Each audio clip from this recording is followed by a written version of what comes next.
సుమన్ టీవీలో మీ business promotions కోసం ఈ కింది నెంబర్ను సంప్రదించగలరు.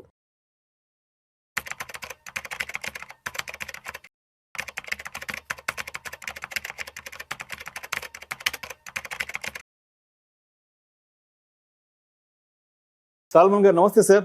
నమస్తే అండి విష్ణు గారు. సాల్మన్ గారు, ఇవాళ అయితే మన ఇండియన్ స్టాక్ మార్కెట్స్ చాలా పాజిటివ్ ర్యాలీతో ముందుకు వెళ్తున్నాయి. ఇవాళ 15th ఏప్రిల్ వెడ్నెస్డే. ఇప్పుడు మనం మాట్లాడుకుంటున్న ఈ టైంలో, ఈ వీడియో షూట్ చేస్తున్న ఈ టైంలో మార్కెట్స్ అయితే మాత్రం ఆల్మోస్ట్ సెన్సెక్స్ విషయానికి వస్తే 1248 పాయింట్ల లాభంతో 78,095 వద్ద ట్రేడ్ అవుతోంది. నిఫ్టీ విషయానికి వస్తే 380 పాయింట్ల లాభంతో 24,222 వద్ద ట్రేడ్ అవుతోంది. ఇప్పుడు సమయం మధ్యాహ్నం 12:45 టైంలో మనం ఈ వీడియో షూట్ చేస్తున్నాం. ఈ వీడియో రిలీజ్ అయ్యే సమయానికి కొంత ఈ నెంబర్స్ అనేవి కొంచెం అటు ఇటుగా మారే అవకాశం కూడా ఉంది కాబట్టి దయచేసి ప్రేక్షకులు గమనించగలరు. సో మొత్తానికి ఎవరైతే మాత్రం మార్కెట్లో ఆల్మోస్ట్ ఒక 1200-1300 పాయింట్ల పాజిటివ్ ర్యాలీతో ముందుకెళ్తున్నాయి. నిఫ్టీ కూడా ఆల్మోస్ట్ ఒక 400 పాయింట్ల దగ్గరలో ఉంది. కాబట్టి ఏంటి ఇవాళ మార్కెట్లో చాలా పాజిటివ్గా ర్యాలీ అవుతున్నాయి, కారణాలు ఏంటి? విష్ణు గారు, ఏం లేదు, యుఎస్ ఇరాన్ టెన్షన్స్ తగ్గుముఖం పడతాయని ఒక పాజిటివ్ ఆలోచన. ఎందుకంటే ట్రంప్ గారు ఏమన్నారంటే మళ్ళీ రెండో విడత చర్చలు 2 రోజుల్లో స్టార్ట్ అవుతాయి. ఎందుకంటే హర్మోస్ జలసంధి టెన్షన్స్ వల్ల ప్రపంచవ్యాప్తంగా అందరికి ఇబ్బంది. Crude oil supply chain disturb అయింది, అంతే కదా. సో క్రూడ్ ఆయిల్ యాక్చువల్గా ఏంటి, క్రూడ్ ఆయిల్ సప్లై ఎక్కువ కానీ డిమాండ్ తక్కువ. కానీ అక్కడ నిర్బంధించడం వల్ల ఓడల్ని క్రూడ్ ఆయిల్ డిమాండ్ పెరగటం వల్ల ఈ డిస్క్రిప్షన్స్ మార్కెట్స్లో. సో ఈ 2 రోజుల్లో చర్చలు ఉంటాయి అనటం వల్ల ఒక సానుకూల వాతావరణం ఏర్పడింది మార్కెట్స్. మార్కెట్లకు ఒక గుడ్ న్యూస్, ఒక పాజిటివ్ న్యూస్ వచ్చింది, మంచి వార్త. పాజిటివ్ న్యూస్ వస్తే పెరుగుతాయి, నెగిటివ్ న్యూస్ వస్తే పడిపడతాయి. So US Iran tensions ease అవ్వటం వల్ల, తగ్గటం వల్ల మార్కెట్స్. రెండోది ఏమిటంటే క్రూడ్ ఆయిల్ ప్రైసెస్ ఎప్పుడైతే ఈ చర్చలు ప్రారంభమవుతాయి అన్నారో క్రూడ్ ఆయిల్ ప్రైసెస్ $100 కంటే తక్కువ డౌన్ అయింది పర్ బ్యారెల్. ఎప్పుడైతే క్రూడ్ ఆయిల్ ప్రైసెస్ డౌన్ అవుతాయో స్టాక్ మార్కెట్స్ పెరుగుతాయి. ఎప్పుడు కూడా క్రూడ్ ఆయిల్ ప్రైసెస్ పెరిగితే ఇన్ఫ్లేషన్ పెరుగుతుంది, ప్రపంచవ్యాప్తంగా మార్కెట్స్ దెబ్బతింటాయి. కానీ క్రూడ్ ఆయిల్ ప్రైస్ డౌన్ అయితే ఇన్ఫ్లేషన్ తగ్గుతుంది, మార్కెట్స్కి బూస్టింగ్ సెంటిమెంట్. మూడవది ఏమిటంటే అన్ని గ్లోబల్ మార్కెట్స్ ఈ యొక్క పాజిటివ్ న్యూస్ వల్ల అన్ని గ్లోబల్ మార్కెట్స్ పాజిటివ్గా ర్యాలీ ఇస్తున్నాయి. గ్లోబల్ మార్కెట్స్ పెరిగితే మన స్టాక్ మార్కెట్స్ కూడా పెరుగుతాయి. ఇది మూడవది. నాలుగవది ఏమిటంటే ఫారిన్ ఇన్స్టిట్యూషనల్ ఇన్వెస్టర్స్ కూడా మన మార్కెట్స్ వైపు చూస్తున్నారు. ఇంకొకటి ఏమిటంటే Q4 Q4 ఎర్నింగ్స్ బాగుంటేనే ఎక్స్పెక్టేషన్స్తో మన యొక్క మార్కెట్స్లో మళ్ళీ ఇన్ని రోజులు అనిశ్చితి ఉంది. సో వాల్యుయేషన్స్ కూడా నిఫ్టీ వాల్యుయేషన్స్ కానీ, మిడ్ క్యాప్ వాల్యుయేషన్స్ కానీ, స్మాల్ క్యాప్ వాల్యుయేషన్స్ కానీ రీజనబుల్ ప్రైసెస్లో దొరుకుతున్నాయి.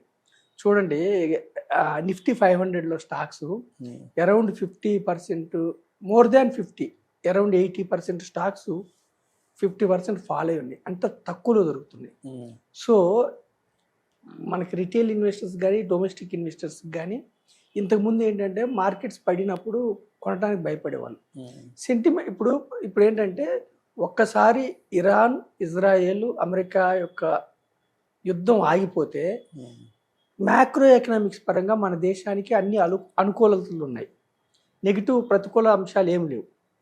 ఇది ఒక్కటే గత కొంతకాలంగా మన స్టాక్ మార్కెట్స్ని ఆపుతుంది. సో కరెక్షన్లు దొరుకుతున్నాయి కాబట్టి మళ్ళీ కుమ్మరిస్తున్నారు. ఈరోజు శుభ పరిణామం ఇది. అయితే షార్ట్ పీరియడ్లో అప్ అండ్ డౌన్స్ ఎప్పుడు ఉంటాయి. కానీ మనం ఎప్పుడు కూడా ప్రజల్ని ఇన్వెస్ట్మెంట్ వైపు ఎంకరేజ్ చేస్తున్నాం కాబట్టి, ట్రేడింగ్ వైపు మనం ఎంకరేజ్ చేయట్లేదు కాబట్టి, ఒకవేళ ఈరోజు పెరిగి మళ్ళీ రేపు డౌన్ అయితే కూడా లాంగ్ టర్మ్ ఇన్వెస్టర్స్ అయితే మీరేం భయపడే పని లేదు. బ్లూ చిప్ స్టాక్స్తో మీరు పోర్ట్ఫోలియో డిజైన్ చేసుకుంటే మీరు భయపడే పని లేదు. డైవర్సిఫైడ్ అంటే ఒకే స్టాక్ను నమ్ముకొని అదే స్టాక్ మీద ప్రేమ పెంచుకొని ఉంటే భయపడాలి. కానీ లేదంటే డైవర్సిఫికేషన్ అంటే ఒక 5 రంగాలు 7-8 రంగాల్లో ఒక 8 నుంచి 15 స్టాక్స్తో మీరు పోర్ట్ఫోలియో డిజైన్ చేసుకుంటే ఇబ్బంది లేదు. లేదంటే మేనేజ్డ్ పోర్ట్ఫోలియోస్, అది PMS కావచ్చు, SIF కావచ్చు, లేదంటే diversified equity mutual fund long టర్మ్లో మీకు ఇబ్బంది ఏం లేదు. కానీ మనకేంటంటే ఈరోజు మాత్రం అన్ని సానుకూల అంశాలు ఉన్నాయి కాబట్టి మార్కెట్స్ దూసుకొని వెళ్తున్నాయి. హోప్ ఇంకా ఇలాగే కొనసాగాలని కోరుకుందాం. కాకపోతే ఎప్పుడు అప్ అండ్ డౌన్స్ ఉంటే లాంగ్ పీరియడ్లో మన యొక్క క్యాపిటల్ మార్కెట్స్కి వచ్చిన ఇబ్బంది ఏం లేదు. త్వరలో మన యొక్క ఈ యొక్క యుద్ధం చర్చలు ఫలప్రదమయ్యి ప్రపంచవ్యాప్తంగా శాంతి నెలకొలాలని, ప్రపంచవ్యాప్తంగా క్యాపిటల్ మార్కెట్స్ ముందుకెళ్లాలని, ప్రపంచవ్యాప్తంగా మన ప్రపంచ ఇన్వెస్టర్స్ డబ్బు సంపాదించుకోవాలని ఆశిద్దాం మనం. రైట్.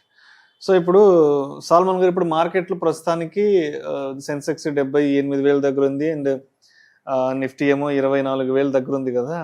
సో ఇప్పుడు ఈ అన్సర్టనిటీస్ అన్ని సెట్ అయిపోయి అన్ని తగ్గిపోయిన తర్వాత మళ్ళీ మార్కెట్లు ఒక 6-7,000 పాయింట్లు రికవర్ అయ్యి ఒక 85,000కి రావాలి అంటే, సెన్సెక్స్ ఒక 85,000కి రావాలంటే, నిఫ్టీ మళ్ళీ ఒక 26,500 రావాలి అంటే ఎంత సమయం పట్టే అవకాశం ఉందంటారు?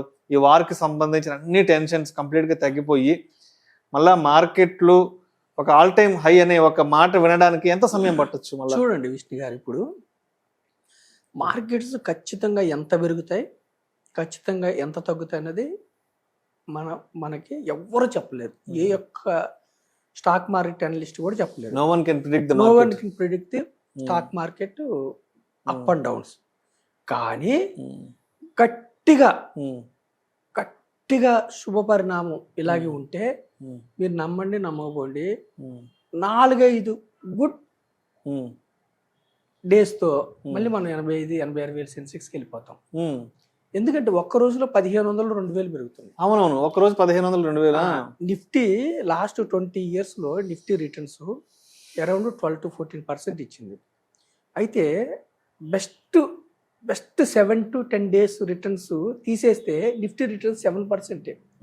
అంటే ఒక 7 days బెస్ట్ డేస్ ఉంటే మార్కెట్స్ ఎక్కడికి అంటే మనం అందుకే ఇన్వెస్టర్స్ ఏం చేయాలి, స్టే ఇన్వెస్టెడ్. టైమింగ్ చేయొద్దు, టైం ఇవ్వండి. మార్కెట్లో డబ్బులు పెట్టి టైం ఇవ్వండి. టైం ఇస్తే బెస్ట్ డేస్ 5 నుంచి 10 వస్తే చాలు, మీరు ముందుకెళ్ళిపోతారు. అంటే కరెక్ట్గా ఒక 10 ట్రేడింగ్ డేస్ కానీ మంచి పాజిటివ్ ర్యాలీతో వచ్చేసి అంటే 85,000 వెళ్ళిపోతాం, వెళ్ళిపోతాం. ఇంకొకటి ఎవరు తెలుసా, గత 5 ఏళ్ళ నుంచి మన ఎఫ్ఐఐలు అమ్ముకుంటూ వెళ్తున్నారు. లాస్ట్ మార్చిలోనే 1,20,000 కోట్లు వెనక్కి తీసుకున్నారు. వాళ్ళు ఎందుకు 5 ఏళ్ళ నుంచి వెనక్కి తీసుకున్నారంటే, వాళ్ళు చీప్ లో ఎంటర్ అయ్యారు. అంటే 2020 కోవిడ్ లో ఎంటర్ అయ్యారు, తక్కువ విపరీతమైన లాభాలు చేసుకోవాలి, ప్రాఫిట్ బుక్ చేసుకొని ఏం చేయాలంటే, మన మార్కెట్స్ 86,000 వెళ్ళినప్పుడు మన వాల్యుయేషన్స్ పెరుగున్నాయి. అన్ని స్టాక్స్ మన ఇండెక్స్ లో వాల్యుయేషన్ పెరుగున్నాయి. జనరల్గా మీరైనా నేనైనా ఏం చేస్తాము, ఒక ఎఫ్ఐఐలకి మన దేశమే కాదు అన్ని దేశాల్లో స్టాక్ మార్కెట్లో వాళ్ళు పెట్టుకోవచ్చు. వాల్యుయేషన్ తక్కువ ఉన్న చైనా మార్కెట్స్ కానీ, కొరియన్ మార్కెట్స్ కానీ, థాయిలాండ్ మార్కెట్స్ కానీ, వాళ్ళు ఏం చేస్తారు, ఎక్కడైతే లాభం వస్తుందో అక్కడ ప్రాఫిట్ బుక్ చేసుకుంటారు. మళ్ళీ వాల్యుయేషన్ తక్కువ ఉన్న స్టాక్ మార్కెట్లోకి వెళ్తారు. మళ్ళీ అక్కడ డబ్బులు వచ్చేసి వాల్యుయేషన్ పెరుగుతుంది, అక్కడ నుంచి వచ్చి ఇప్పుడు మన వాల్యుయేషన్స్ రీజనబుల్ రేంజ్కి వచ్చాయి, మళ్ళీ అక్కడ నుంచి ఇక్కడికి వస్తారు. ఒక్కసారి ఎఫ్ఐఎల్ మన వైపు చూసిన తర్వాత మన ర్యాలీ ఆగదు. సో 85,000 86,000 సెన్సెక్స్ రావడం అనేది ఒక పెద్ద విషయమే కాదు. 5 నుంచి 10 ట్రేడింగ్ డేస్ కరెక్ట్గా పడితే మళ్ళీ 85,000 నుంచి 86,000 సెన్సెక్స్ చక్కగా వస్తుంది. అది పెద్ద విషయమే కాదు. కాకపోతే నోబడీ కెన్ ప్రిడిక్ట్ మార్కెట్స్, ఎప్పుడు అప్ అండ్ డౌన్స్ ఉంటాయి. అందుకే మనం దీర్ఘకాల ఇన్వెస్టర్స్ని, లాంగ్ టర్మ్ ఇన్వెస్టర్ని ప్రోత్సహిస్తున్నాం. డీసెంట్ స్టాక్ పోర్ట్ఫోలియో అయితే minimum 3 to 5 years. Mutual funds అయితే మీరు హ్యాపీగా డౌన్ టైంలో సిప్ చేసుకుంటూ ఉన్నప్పుడు యాడ్ చేసుకుంటూ హ్యాపీగా నిద్రపోండి. లాంగర్ పీరియడ్లో 10 years 15-20 yearsలో యూత్ కానీ లేదంటే గోల్స్ ఓరియంటెడ్ పెట్టుకుని మీరు చక్కగా డబ్బులు సంపాదించుకోవచ్చు. మన క్యాపిటల్ మార్కెట్స్ చక్కగా ముందుకెళ్తాయి, అందులో డౌటే లేదు.